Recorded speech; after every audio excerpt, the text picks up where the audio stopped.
college tuition rates are rising far faster than family income is, colleges are also politically monochromatic. Once in school, your kids will submit to brainwashing or they will suffer. When they come home, they may have learned to hate the values you raised them with, the ones you believe in. They may also be addicted to drugs and alcohol.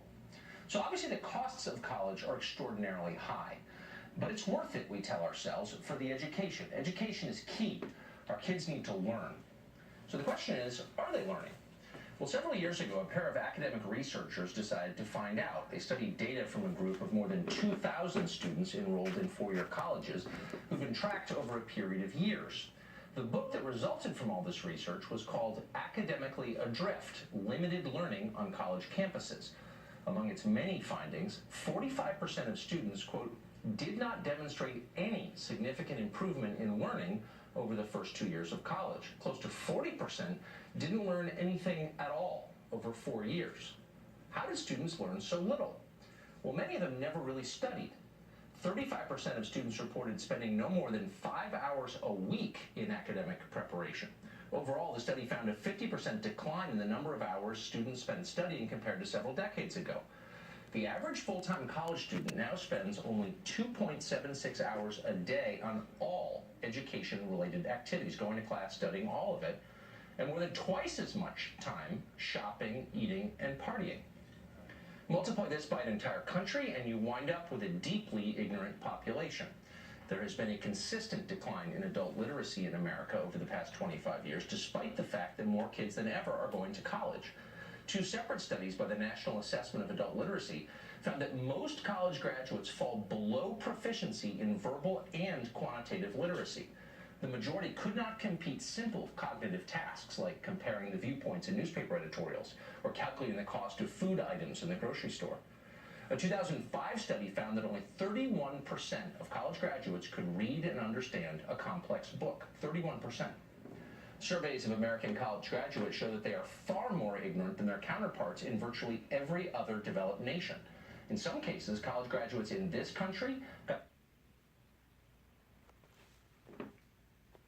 As the Educational Testing Service put it, quote, a decade ago, the skill level of American adults was judged to be mediocre. Now it is below even that. This is a crisis. So you would think that colleges would respond by increasing academic rigor. But the opposite has happened. A survey of the top public universities in America found that only 9 schools required an economics course for graduation, for example. Only 5 required a survey course in American history. And as one researcher noted, despite lip service given to multiculturalism, fewer than half required even intermediate study of a foreign language. Meanwhile, the number of degrees awarded in women's and gender studies increased by more than 300% since 1990. College classes are getting flimsier. College graduates are getting dumber. But you would never know it from their grades, which are getting higher.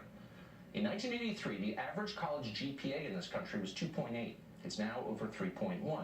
Grade inflation is everywhere, but it's most profound at private schools. At Wake Forest, for example, in North Carolina, the cumulative GPA for graduating seniors in 1988 was 2.84. In 2014, it was 3.4. Nationally, the most common grade given in college courses right now is an A. According to the New York Times, about 43% of all letter grades given are A's. Only about 10% are D's and F's. In other words, more students are failing, yet almost nobody fails. Kids know less, but their teachers assure them they know more. Colleges barely teach, yet every year they increase their fees. Try that in a private business. You might get indicted for fraud. Do it at an American university, and you get billions in taxpayer subsidies. Mark Roosevelt is the president of St. John's College in Santa Fe. St. John's is one of the only colleges in America that is still trying to provide a traditional liberal arts education centered on the study of great books. Mark Roosevelt joins us today. President Roosevelt, thanks for coming on. Appreciate it. Thanks for having me. I want to talk to you specifically because I think this is not to promote your school, but I do think St. John's is different from most universities. To me, you've got a different vantage on this. Looking at the country, how has it happened that when more people are going to college than ever before, there is a consistent decline in adult literacy? How did that happen? Well, first of all, thank you for allowing St. John's to join this conversation. We believe in conversation and civil discourse, which is another thing that, as you've pointed out, is unfortunately absent from many places. Yes, I agree. Wow, you noted that we were different, Mr. Carlson. We are so different. We may be the most rigorous college in America. Our freshmen must learn ancient Greek. Our seniors struggle with quantum physics. Along the way, they have to take calculus.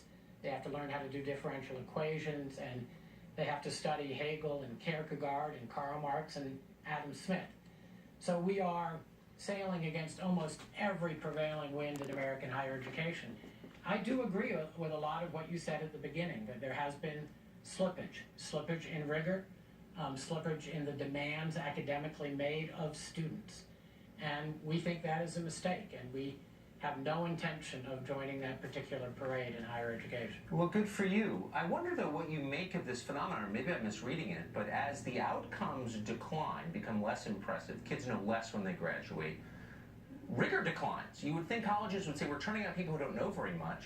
Only 30% can read a complex book. Maybe we want to teach them more. But the opposite seems to be happening. Why? Well, I'm not sure that I know the answer to why. The movement towards allowing students to shape their own curriculum and to be able to determine their own education is part of it. A lack of expectations is another part of it. Again, not to return to St. John's, but that's what I know best. Our students read 200 books, and I mean 200 serious books over the course of their education. But, Mr. Carlson, in all honesty, we are for very few folks. I mean, we have about 800 students between our two campuses. And our students are very self-selecting. They know what they're getting into, they know how hard it's going to be, and that is a very serious challenge for a lot of students, and so maybe that's it. Are not like that. Well, so maybe you put your finger on it. What you're offering is a traditional liberal arts education that would have been familiar to a lot of well-educated Americans 100 years ago. Now you've got 800 students. So I guess the question is, what percentage of the American population is really suited for, interested in, should participate in a liberal arts education? Well, I honestly believe that there ought to be a lot of diversity in our educational offerings. You've talked in the previous shows about career preparation, and there is a place for that. There's a place for people who to do a job, even though we also know from colleges that only about 20% of students will actually work in something that they majored in. As you may know, Mr. Carlson, we St. John's, we don't think that life breaks down into majors. So again, we're just very different. The liberal arts education can be described as very different things in very different places. At St. John's, it's an all-required curriculum. Everybody's taking all of the same courses, and they're all of equal rigor and equal demands. They're in very small classes. An average of about 15 students in a class, so there's no place for them to hide. So the rigor is very real. And I hope it stays that way. Mark Roosevelt, thanks a lot for joining us. I appreciate it.